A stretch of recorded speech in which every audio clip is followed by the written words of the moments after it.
Entonces, muchas veces nosotros culpamos al diablo de todas las cosas, ¿cierto? El diablo me hizo pecar, el diablo me hizo equivocarme, el diablo.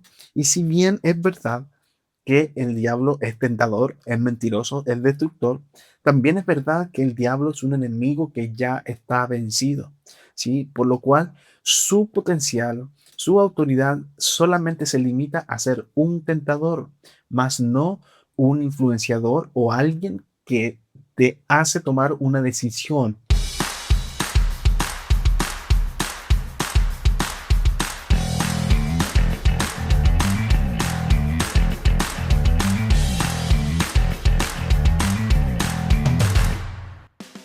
Hola amigos, ¿cómo están? Que el Señor les bendiga grandemente. Muchas gracias por estar nuevamente en un nuevo capítulo aquí de nuestro podcast El Reino en lo Práctico. Ya muchos se están uniendo a esta comunidad virtual y están permitiéndonos darnos a conocer y, por supuesto, llevar el mensaje del Señor a distintas partes del mundo. Estamos viendo nuestras estadísticas y verdad que es muy gratificante ver cuántas personas están dejando sus comentarios, sus likes, sus visualizaciones, pero también poder ver las estadísticas de cuántos países estamos llegando. Y siempre esta plataformas digitales como lo de YouTube, entonces nos permite llegar hasta los confines de la tierra. Así que estamos muy contentos, muy motivados, alegres de poder transmitir el mensaje del Señor a través de este humilde podcast, ¿cierto? Donde creemos que tenemos algo importante para decir. Entonces, si está todo listo, obviamente te vuelvo a invitar a que puedas suscribirte. Si no lo has hecho, dejes tu comentario y lo estés compartiendo con las personas que conoces, ya que te aseguro que este mensaje te va a hablar. Y si está todo listo, entonces vamos a este nuevo capítulo, bien, que hemos decidido titular el día de hoy, Arquitecto de su propia desdicha. Arquitecto de su propia desdicha. Y bueno, una de las cosas que es interesante o muy importante hacer en nuestras vidas espirituales es buscar la voluntad de Dios. Creo que llevo años predicando acerca de la voluntad de Dios y utilizando el mismo ejemplo. De nada sirve que por horas y horas cantemos en la iglesia, que se haga tu voluntad, que venga tu reino, ¿cierto? Sí, entonces no podemos ejecutar de manera práctica esta voluntad. Entonces, ¿qué significa hacer la voluntad de Dios o cómo se logra hacer?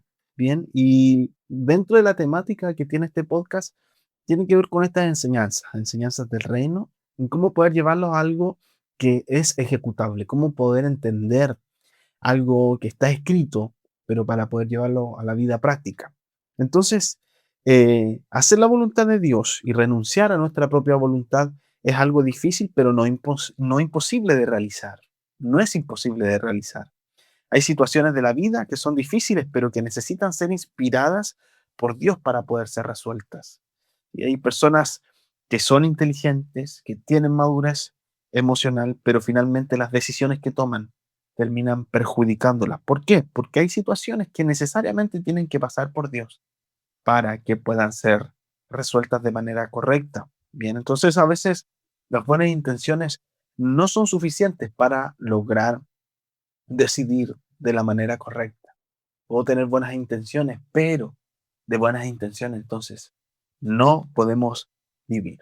Bien, entonces si eres una de estas personas que se identifica que ha tomado decisiones con buenas intenciones, pero que finalmente termina perjudicando la situación, este mensaje es para ti.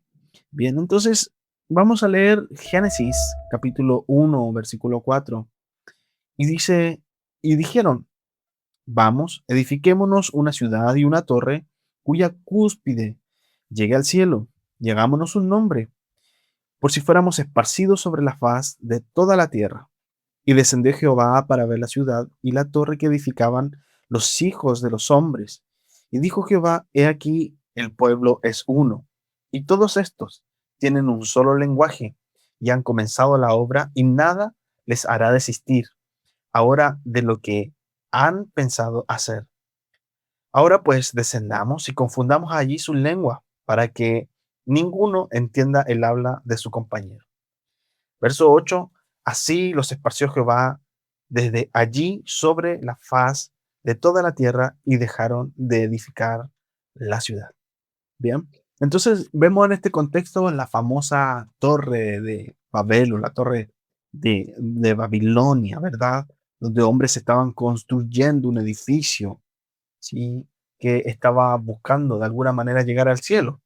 En el contexto de la historia, está hablando acerca de los descendientes de Noé después del diluvio que buscaban no ser esparcidas por Dios, para no ser separados. Entonces, en este caso estamos hablando de los hijos de Noé, Sem, Cam y Jafet.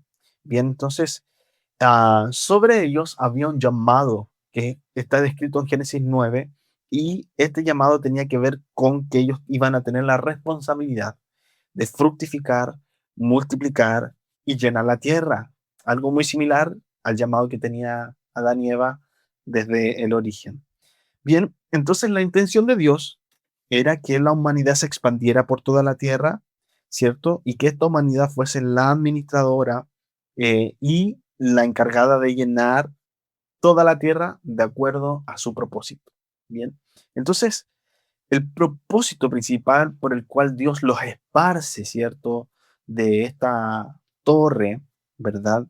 Es que ellos tenían un llamado más profundo, que era esparcir, y en este caso, o multiplicar la tierra, fructificar la tierra, y esto se refiere a literalmente a tener descendencia y llevar el corazón de Dios que estaba en ellos, entonces llevarlo a toda nación.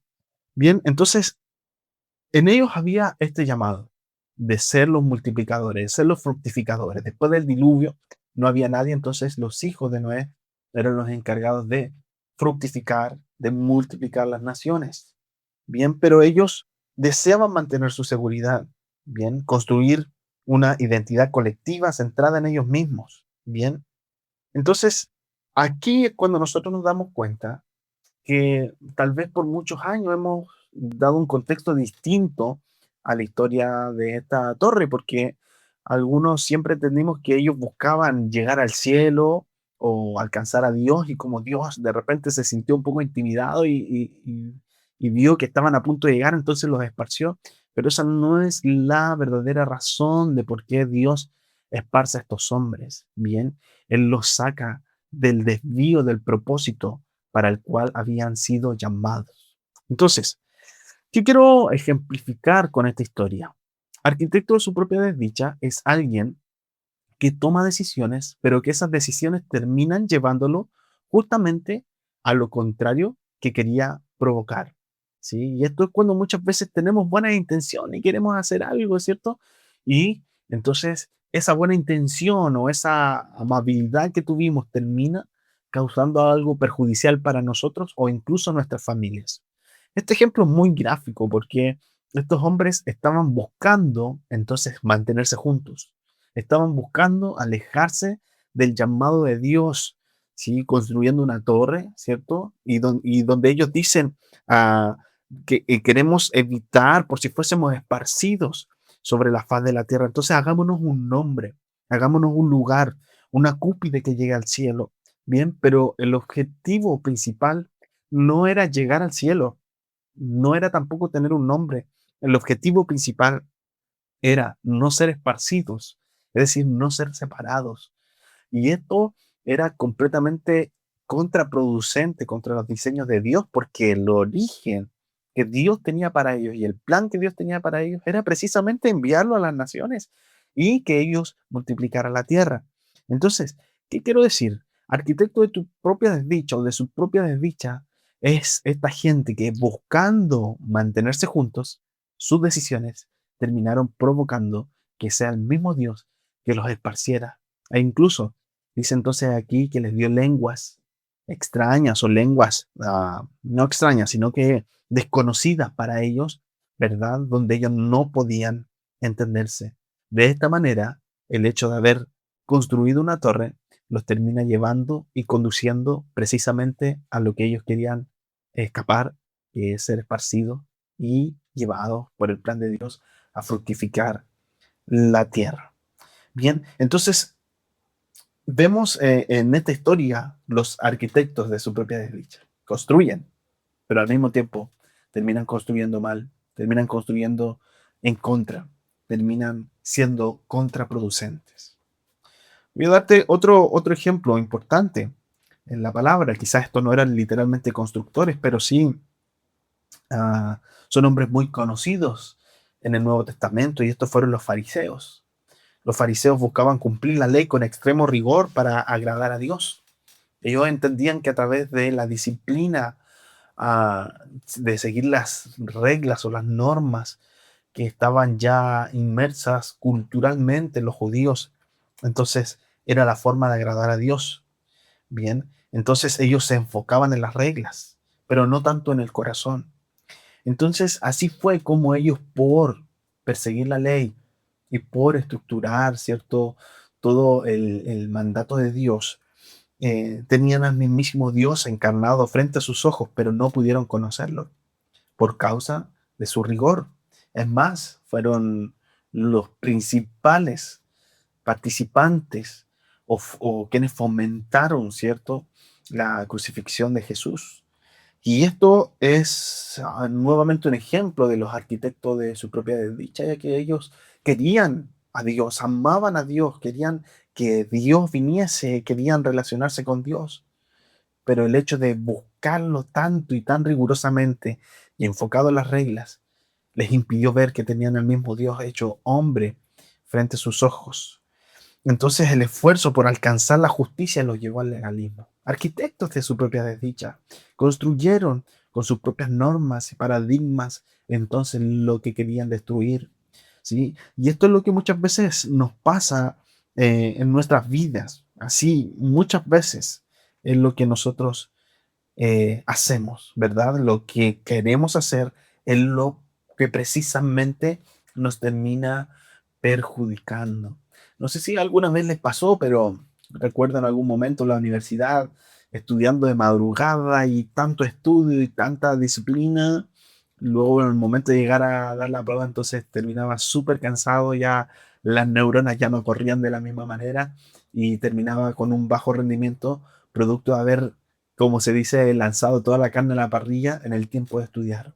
Arquitecto de su propia desdicha, terminamos construyendo aquello que nos hace daño. Entonces, algunos ejemplos de situaciones donde somos arquitectos de nuestra propia desdicha. Por ejemplo, este ejemplo es un poco burdo, pero cuando tratamos de reventar un grano y justo nos salió un grano en la frente y tenemos una ocasión especial, una fiesta, una grabación, y decimos, bueno, no quiero ir a esta fiesta con esto que tengo en mi cara, y vengo y lo aprieto y lo reviento y termina produciéndose algo mucho más vistoso, una pelota roja gigante allí que no desapareció, sino que ahora se ve mucho más inflamado que antes, ¿sí? Entonces, por tener buena intención de no querer ir con eso allí, termino multiplicando su tamaño, termino haciendo que sea mucho más notable. Este otro ejemplo, cuando tratamos de corregir, por ejemplo, una palabra mal escrita en el cuaderno, pero finalmente queda más rayado de lo que estaba. Cuando tratamos de enmendar una letra que de repente no nos quedó bien o nos equivocamos y la tratamos de corregir, hasta que de tal manera que la palabra ya perdió su forma, se ve súper mal rayado en el cuaderno y tenemos que de repente borrar la palabra completa y atacharla y escribirla al lado o encima, pero ya no sirvió tratar de escribir nuevamente la letra que había estado mal escrita. Arquitecto de su propia desdicha, con nuestras buenas intenciones terminamos causando aquello que nos daña.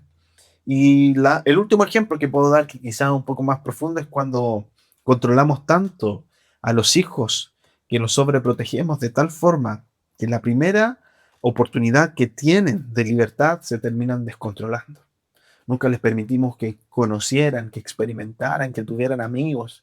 ¿Sí? A la primera ocasión entonces que pudieron desviarse la aprovecharon con todo, porque fuimos demasiado tajantes, fuimos demasiado estrictos, fuimos demasiado rigurosos, bien, no muy distintos ni a los fariseos, ni a los constructores de Babilonia o de la torre, ¿cierto?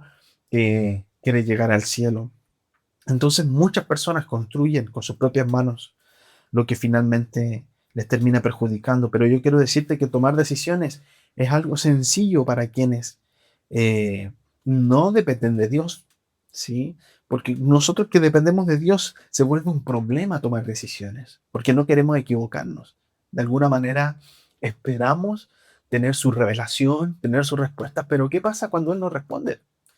¿Qué pasa cuando Él no es instantáneo con nosotros y nosotros necesitamos una respuesta ya, pero Dios nos procesa, nos hace vivir en fe y de alguna manera no siempre llega rápidamente su respuesta?